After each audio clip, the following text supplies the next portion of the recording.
আল্লাহর হাবিব সাল্লাল্লাহু আলাইহি ওয়াসাল্লামের বয়স তখন 35। বয়স কত? মজার একটা ঘটনা খেয়াল করে শুনবেন। বয়স কত? 35। কাবা ঘরের পুনর্নির্মাণ হবে।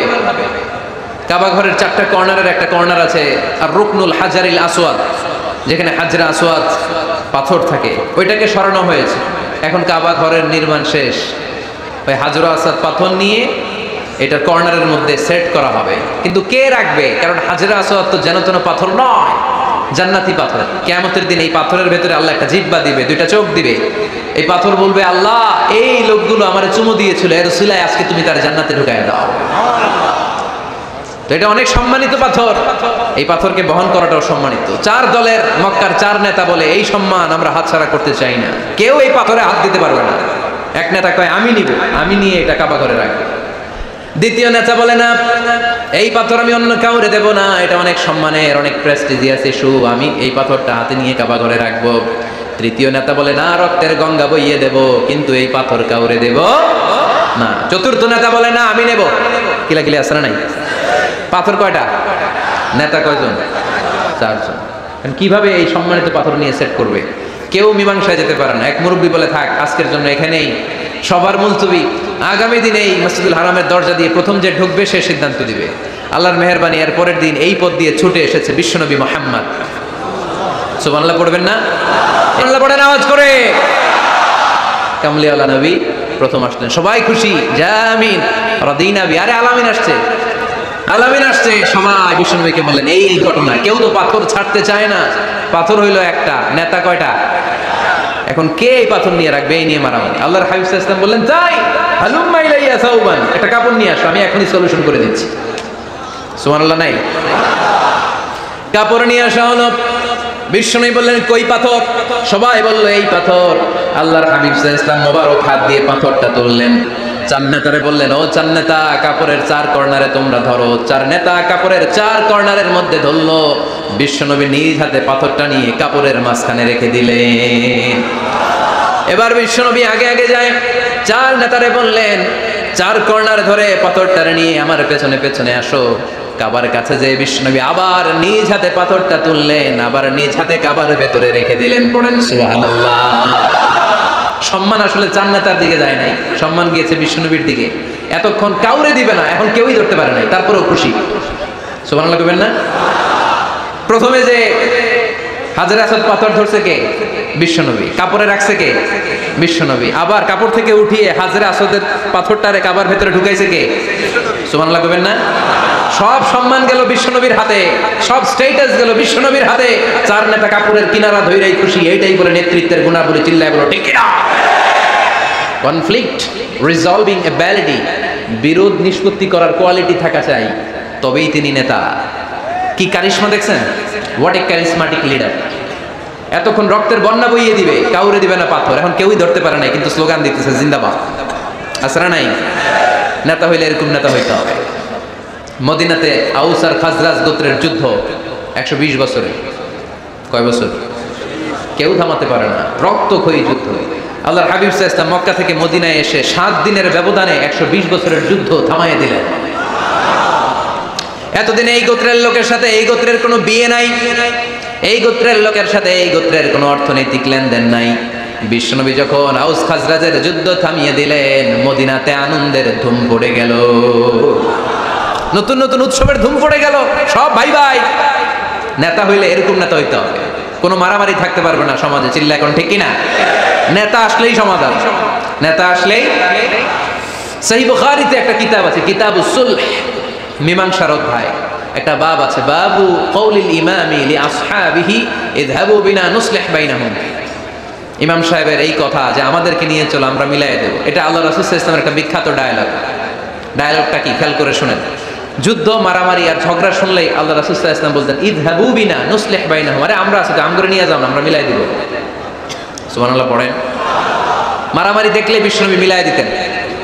আল্লাহর হাবিব সাল্লাল্লাহু আলাইহি ওয়াসাল্লাম বলতেন, আলা উখবিরুকুম বিআফদালি দারাজাতিন মিনাস সালাতি ওয়াস সিয়ামি ওয়ান নুসুক। রোজা, নামাজ, সালাতের চেয়ে বড় একটা সওয়াবের কাজ আছে, ওটা কি আমি তোমাদের বলবো না? সাহাবারা বললেন, সেটা আবার কি?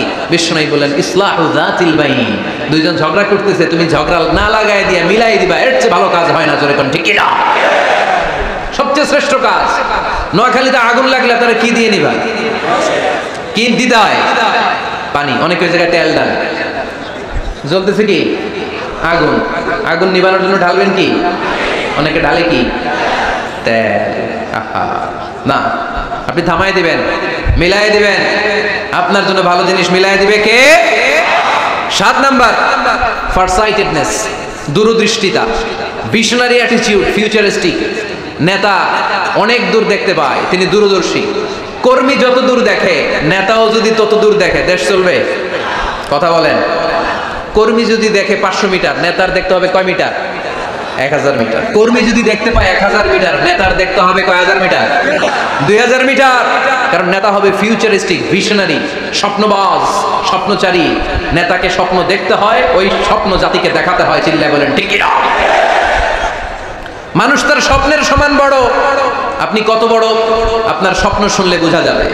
স্বপ্ন সেটা না যেটা মানুষ ঘুমিয়ে ঘুমিয়ে দেখে, স্বপ্ন সেটা যেটা অর্জনের আকাঙ্ক্ষা মানুষকে ঘুমাতে দেয় না।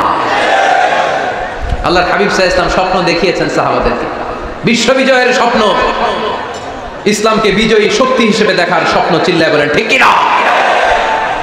আল্লাহর হাবিব বলতেন, ইন্নাল্লাহা জাওয়ালি আল আরদা ফারাআইতু মাশারিকাহা ওয়া মাগারিবাহা। আল্লাহ তাআলা গোটা বিশ্বটাকে ছোট্ট করে আমার সামনে দেখিয়েছে। আমি ফুটবলের সাইজের এই পৃথিবীর প্রাচ্য পাশ্চাত্য ডানে বায়ে সামনে পেছনে সবটাই দেখেছি।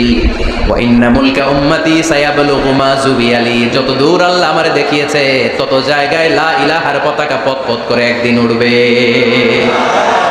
কোনো একদিন এদেশের আকাশে কালিমার পতাকা উড়বে।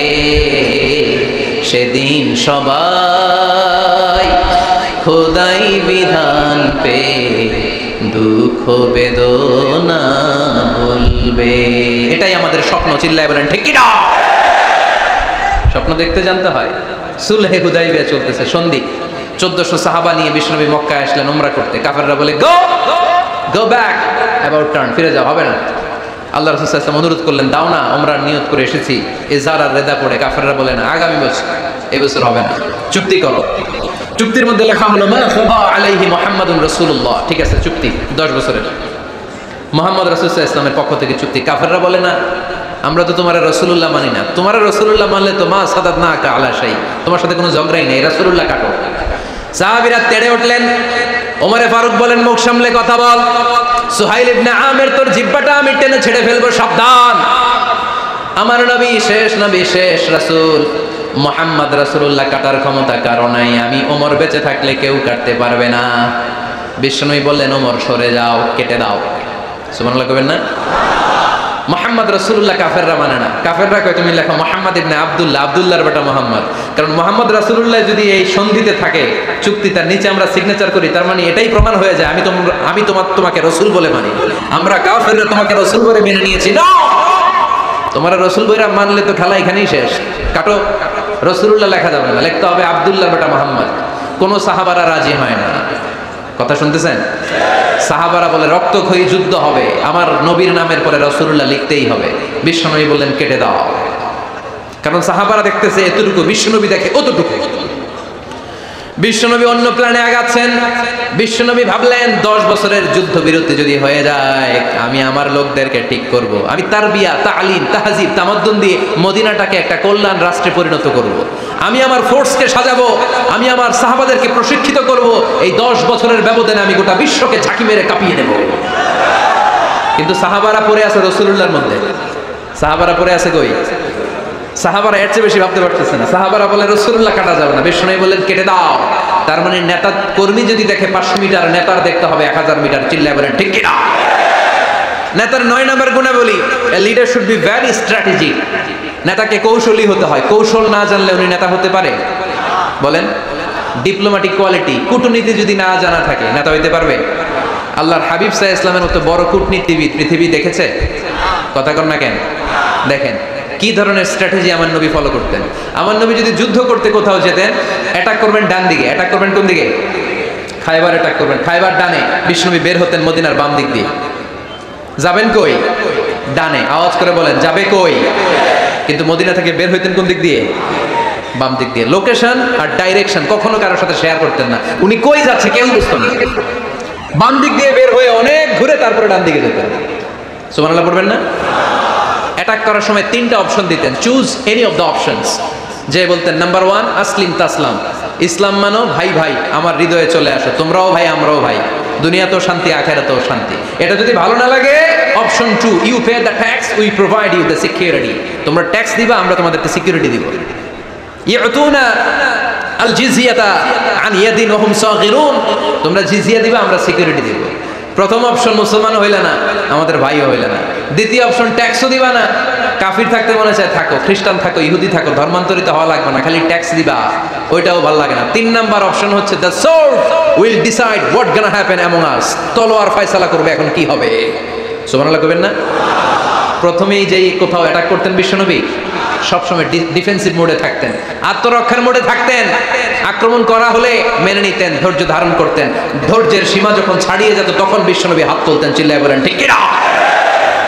যুদ্ধের ময়দানেও যখন সেনাপতি পাঠাতেন বলতেন খবরদার নারীদের গায়ে হাত তুলো না, বৃদ্ধাদেরকে মেরো না, শিশুদেরকে মেরো না, ওই এলাকার পাদ্রীদের গায়ে হাত তুলো না, ওই এলাকার গবাদি পশুগুলোকে হত্যা করো না, গাছপালাগুলো ধ্বংস করো না।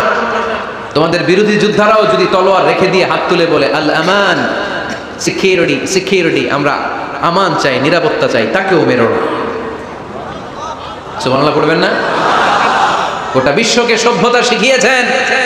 মক্কা বিজয়ের পরে গণধর্ষণ করেন নাই, গ্রামকে গ্রাম তিনি জ্বালিয়ে দেন নাই, হাজার হাজার লক্ষ লক্ষ শত্রুকে এক বাক্য দিয়ে ক্ষমার ঘোষণা দিয়েছেন, চিল্লায় বলেন ঠিক কিনা। As a father, as a teacher, as a commander, as a leader, as a lawgiver, as a lawmaker, as a reformer of the society, Muhammad is the superman of the world. আওয়াজ করে পড়তে হবে আল্লাহু আকবার। কূটনীতি কারে বলে, diplomacy কারে বলে, স্ট্র্যাটেজিক অ্যাটিটিউড কারে বলে শিখে নেন। বদরের প্রান্তরে বিশ্ব ইসলাম উপস্থিত হলেন, ওই যে কাফেরদের তাবু, কাফেররা আসছে 3 দিন আগে, মুসলিম সৈনিকরা পৌঁছলেন 3য় দিন। এসে বিশ্ব ইসলাম সবাইকে বললেন কত হতে পারে কাফের, কেউ বলতে পারে না। 2 জন রাখাল পেয়ে জিজ্ঞেস করলে এই রাখাল কয়দিন ধরে আছো? আমরা 1 সপ্তাহ ধরেই বদরে আছি। শুনতেছেন? শুনতেছেন? উনি বললেন ওই যে কাফেররা যে আসছে কয়দিন আগে? 3 দিন আগে। 3 দিন আগে। কত হবে সংখ্যা? কলু কাসীর, অনেক। কত হইতে পারে? রাখাল 2 টাকা জানি না। আল্লাহ রাসূল সাল্লাল্লাহু আলাইহি ওয়াসাল্লাম চিন্তায় পড়ে গেলেন, কারণ ওনার যুদ্ধে অ্যাটাকের সিস্টেম ছিল শত্রু সংখ্যা কত এটা আমাকে জেনে নিতে হবে। সুবহানাল্লাহ পড়বেন না? অনেক কৌশল হাতড়িয়ে এবার বিশ্বনবী আবার রাখাল 2 টাকে ডেকে পাঠালেন, বললেন কাম ইয়ানহারুনা কুল্লা ইয়াউম, ওরা আসার পর থেকে প্রতিদিন খাওয়ার জন্য কয়টা করে উট জবাই করে? এবার ওরা বলল প্রথম দিনে ইয়াউমান তিসআন, প্রথম দিন খাওয়ার জন্য উট জবাই করেছে 9টা। অফিল ইয়াউমি সানি 10, আর দ্বিতীয় দিনে উট জবাই করেছে 10টা। বিশ্বনবী বললেন তাই ইদান আল কওমু মা বাইনা 900 ওয়াল আলফ, তাহলে কাফেররা 900 থেকে 1000 এর মধ্যে হবে। কত ছিল কাফেরের সংখ্যা? বদরের যুদ্ধে কাফেরের সংখ্যা ছিল কত? 1000। কিভাবে নমুনা দেখে আলামত সংগ্রহ করতেন? ওরা কয়টা উট জবাই করেছে 2 দিনে? প্রথম দিন 9টা, দ্বিতীয় দিন 10টা। বিশ্বনবী হিসাব মিলাই ফেললেন, যোগ বিয়োগ দিয়ে কাফেরের সংখ্যা 900 থেকে 1000 এর মধ্যে হবে। হিসাব করে দেখা গেল 1000 সৈনিক এসেছিল সেই বদরের যুদ্ধে। চিল্লায় বলো আল্লাহু আকবার। স্ট্র্যাটেজি জানতে হয় না, তাকে কৌশল জানতে হয়। সর্বশেষ নেতার যে গুণ, এটা বলে শেষ করব, সাকসেশন ম্যানেজমেন্ট। নেতা ভালো নেতা বানায় যায়, ঠিক কিনা? A good leader produces a good leader. একজন ভালো নেতা তখনই ভালো নেতা যখন সে নতুন করে ভালো নেতা তৈরি করে দিয়ে যায়, ঠিক কিনা? সে যদি নতুন নেতৃত্ব তৈরি করে দিয়ে না যায় সমাজ চলবে? চলবে? এটাকে বলে দি সাকসেশন ম্যানেজমেন্ট। আল্লাহ রাসূল সাল্লাল্লাহু আলাইহি ওয়াসাল্লাম ভালো সাকসেসর রেখে গিয়েছিলেন, এমন কিছু যোগ্য নেতৃত্ব তৈরি করে গিয়েছিলেন, উনার পরে টানা 30 বছর নেতৃত্ব নিয়ে মুসলিম উম্মাহকে 1 সেকেন্ডও ভাবা লাগে না। চিল্লায় বল মুসলমান ঠিক কিনা? ভালো নেতা ভালো নেতা বানায়। নেতা খালি নেতৃত্ব দেয়, উনি কোনো নেতা বানায় নাই। এটা কি নেতা? কথা বলেন। এবার উত্তর দেন। আমার নবী ইন্তেকালের আগেই যোগ্য নেতৃত্ব তৈরি করে রেখে গিয়েছিলেন কি জান নাই? কাকে রেখে গেছেন? আবু বকর। আরহামু উম্মতি বি উম্মতি আবু বকর, এই উম্মতের সবচেয়ে রহমদিল। আর কারে রেখে গিয়েছেন? ওমর। আশাদ্দুহুম ফি আমরিল্লাহি ওমর, আল্লাহর জমিনে আল্লাহর দ্বীন বাস্তবায়নে সবচেয়ে কঠোর ছিল ওমর। ওনার ক্যারেক্টারিস্টিক এমন ছিল, কথার আগে হাত চলতো, জোরে কোন ঠিক কিনা? আল্লাহর হাবিব সাল্লাল্লাহু আলাইহি ওয়াসাল্লাম বলতেন, লা নাবিয়্যা বা'দি ওয়ালা রাসূলা, আমার পরে নবীও নাই রাসূলও নাই, তবে লাউ কানা বা'দি লাকানা ওমর, আমার পরে যদি নবী হওয়ার যোগ্যতা কারো থাকে আমার ওমরের সেই যোগ্যতা আছে। প্রভু তুমি বলেছো রাসূল দেবে না, বলনি দেবে না ওমর, বলনি দেবে না হামজা তারি, খালিদ বিজয় সমর। প্রভু তুমি বলেছো রাসূল দেবে না, বলনি দেবে না ওমর, বলনি দেবে না হামজা তারি, খালিদ বিজয় সমর। প্রভু তুমি বলেছো রাসূল দেবে না। সুবহানাল্লাহ পড়েন।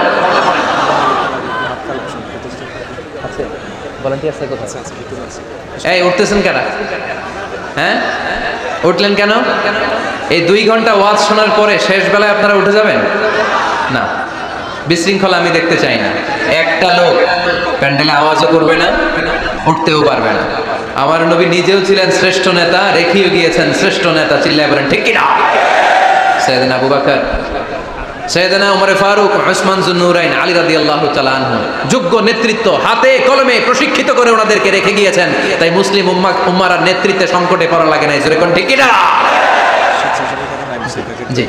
তো এই জন্য আমরা চাই আমাদের একটা সেন্ট্রাল লিডারশিপ থাকুক, কেন্দ্রীয় নেতৃত্ব, যেই নেতাদের নেতৃত্বে আমরা সামনের দিকে যাব। যে 10টা পয়েন্টস আমরা শুনলাম, আমাদের সব নেতাদের এই গুণগুলো থাকার দরকার আছে না নাই? এই গুণগুলো আমলে নিয়ে মুসলিম উম্মার এই নেতৃত্বের সংকট যেন আমরা কাটিয়ে তুলতে পারি। আল্লাহ তুমি তৌফিক দান করো, আমরা পড়ি আমিন। এখানে বিশাল একটা প্রতিষ্ঠান আছে, এই বিশাল প্রোগ্রাম থেকে শুরু করে অনেক খরচ ওনাদের হয়েছে। স্বেচ্ছাসেবক ভাইয়েরা তাদের সময় মাত্র 2 মিনিট, এই 2 মিনিটে প্যাকেট নিয়ে আপনাদের সামনে যাবে। যার যতটুকু সুযোগ হয়, আমরা কেউ বাদ যাব না। এই প্রোগ্রামের জন্য এবং এই বিশাল মাদ্রাসার জন্য আমরা মুক্ত হস্তে দান করে যাব। এই উঠতেছেন কেন? স্টেজে আমার লেখা কিতাব পাওয়া যাবে। উঠলেন কারা কারা? এদিকে তাকান, যারা উঠছেন এদিকে তাকান, দেখি তাকান তাকান। আমরা দোয়া ছাড়া কেউ যাব না। যাবেন? ভদ্র, নোয়াখালীর ছেলেরা অনেক ভদ্র। বসেন। সুন্দর সুন্দর ঘোষণা আছে কয়েকটা, সুন্দর সুন্দর ঘোষণা। এতক্ষণ তো প্লে কার্ড দেখাইছো, উই লাভ আজহারি। এখন উঠলে হবে? কতটুকু লাভ করো আজহারিটা দেখবো। বসো, একটা উঠতে পারবে না। আমার ভাই রফিকুল্লাহ আফসারি ভাইয়ের অসাধারণ কিছু বই আছে, অনেকে খুঁজে কোত্থেকে পাবে। আজকে এখানে আছে, যাদের দরকার আপনারা নিয়ে যাবেন। আমি নিজেও ওনার একজন ভক্ত, ওনার লেখার ভক্ত। আমি নিজেও ওনার লেখার পাঠক। অসাধারণ লিখেন। কি যেন একটা দেখলাম, নানা আলেম নানা মতে, আমি যাব কোন পথে? আলেমরা নানান মতে, পাবলিক যাবে কোন পথে? আলেমরা নানান মতে, পাবলিক যাবে কোন পথে? তো সুন্দর সুন্দর বই আছে, এগুলো আপনারা নিয়ে যাবেন। স্টেজে উপস্থিত আছেন নোয়াখালী জেলার এডিশনাল এসপি। কই উনি? আপনি? মাশাআল্লাহ মাশাআল্লাহ। কাজী মোহাম্মদ আব্দুর রহিম ভাই না? আলহামদুলিল্লাহ। আপনাদের এই জেলার এডিশনাল এসপি সাহেব আছেন, আমি ওনাদেরকে ধন্যবাদ জানাই যে এত ব্যস্ত মানুষ আমি জানি, তারপরেও ওনারা এই প্রোগ্রামে উপস্থিত হয়েছেন। অনেক শুকরিয়া জানাই। কোম্পানিগঞ্জ উপজেলার ওসি সাহেব আছেন জনাব আরিফুর রহমান ভাই, সাবেক উপজেলা চেয়ারম্যান মিজানুর রহমান বাদল ভাই, আমার নাম